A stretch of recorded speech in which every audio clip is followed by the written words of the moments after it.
পিলখানা হত্যাকাণ্ডের যে অফিসারদেরকে নৃশংসভাবে হত্যা করা হয়েছে, ওইখানে একমাত্র আমার বাবাই এই হত্যাকাণ্ডের প্রতিবাদ করতে গিয়ে শহীদ হয়েছেন।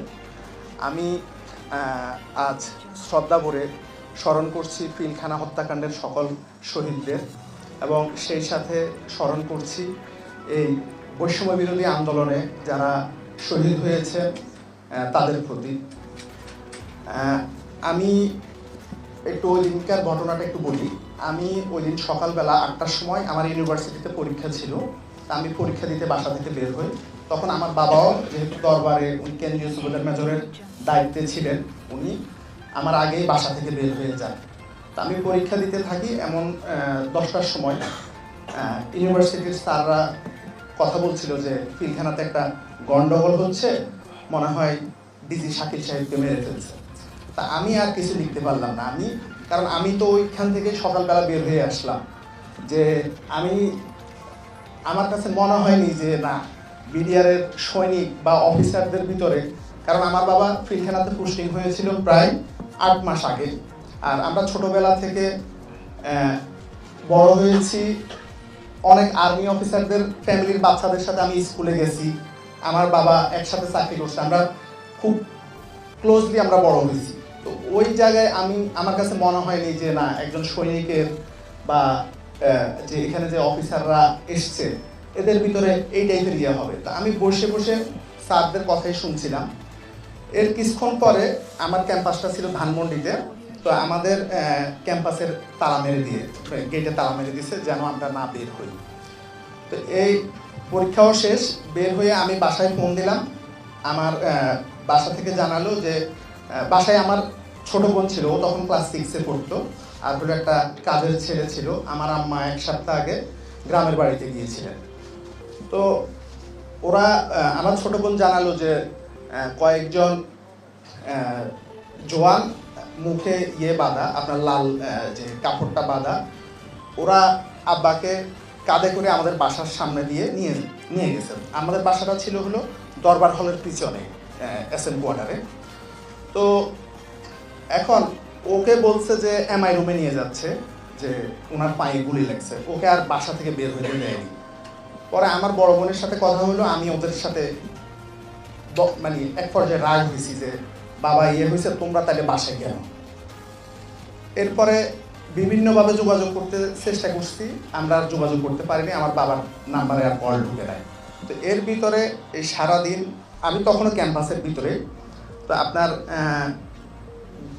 তখন ক্যাম্পাস থেকে আমি বের হয়েছি। বের হওয়ার পরে আমার বাসা থেকে বিভিন্ন জায়গা থেকে ফোন করলো যে তুমি যে বিডিআরের ছেলে, তুমি যেন বাহিরে না বলো যে তুমি বিডিআরের ছেলেই করেছো, এটা তুমি না দাও।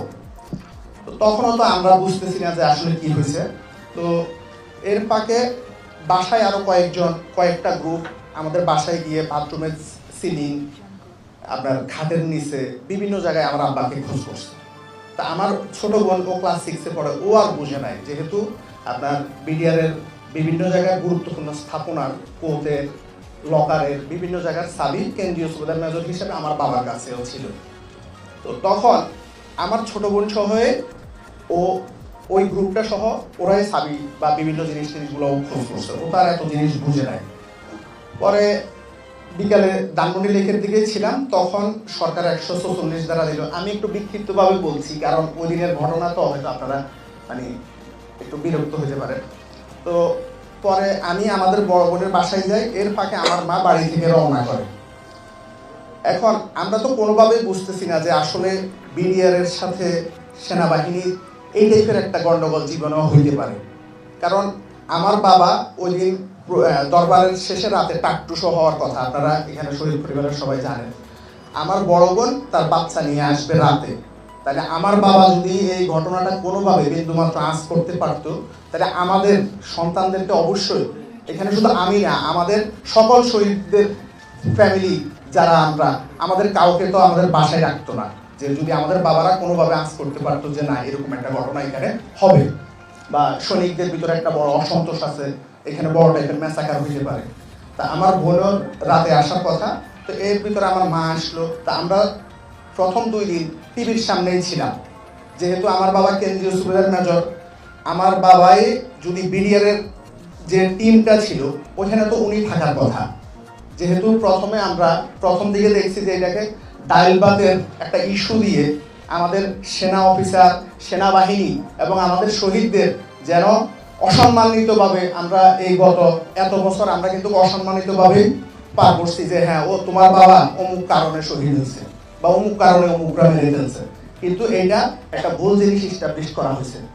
আমি আরো পরে বলবো যে যে ডাইলবাতের যে ইস্যুটা বলা হয়েছে, ওইখানে যে বিডিআর যে ডালভাতের ব্যবসা করছে এটা হলো যেন মানুষের নিত্য প্রয়োজনীয় পণ্য যেন সহজে পায়, এটা কিন্তু বিডিআর এর মূল বেসিক কাজ না, এটা একটা সেবা ছিল।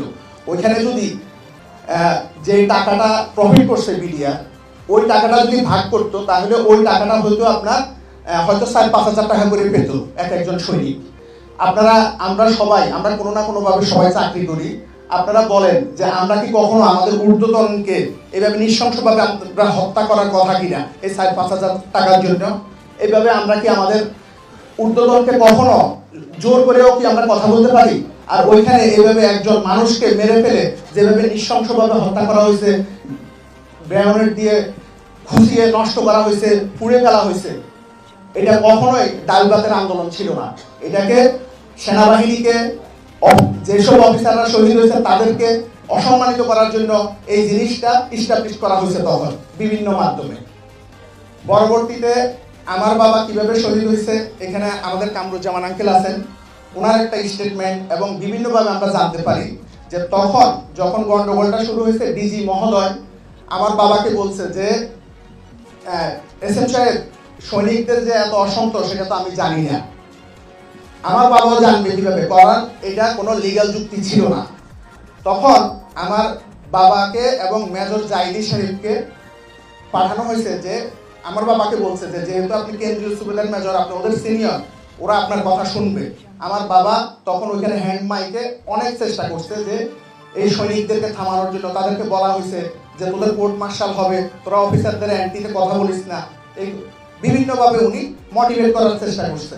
কিন্তু পরবর্তীতে আমার বাবাকে তার এই বাহিনীর এই যারা বিপদগামী ছিল সবাই ছিল না, হয়তো হাতে গোনা কয়েকজন ছিল, ওই সৈনিকরা আমার বাবাকে লোহার স্ট্যান্ড দিয়ে পেটের মধ্যে বিভিন্নভাবে ক্ষত বিক্ষত করে পরে ব্রাশ ফায়ার করে আমার বাবাকে হত্যা করে। আপনারা হয়তো অনেকে এই জিনিসটা জানেন না। আমরা কখনো এই কথাগুলো বলার সুযোগ এবং সাহস আমরা এই বাংলাদেশে পাই নাই।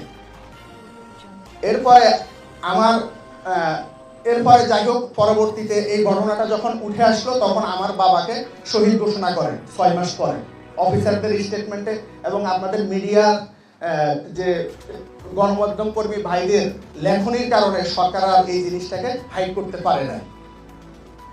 এরপরে 6 মাস পরে আমার বাবাকে শহীদ ঘোষণা করে।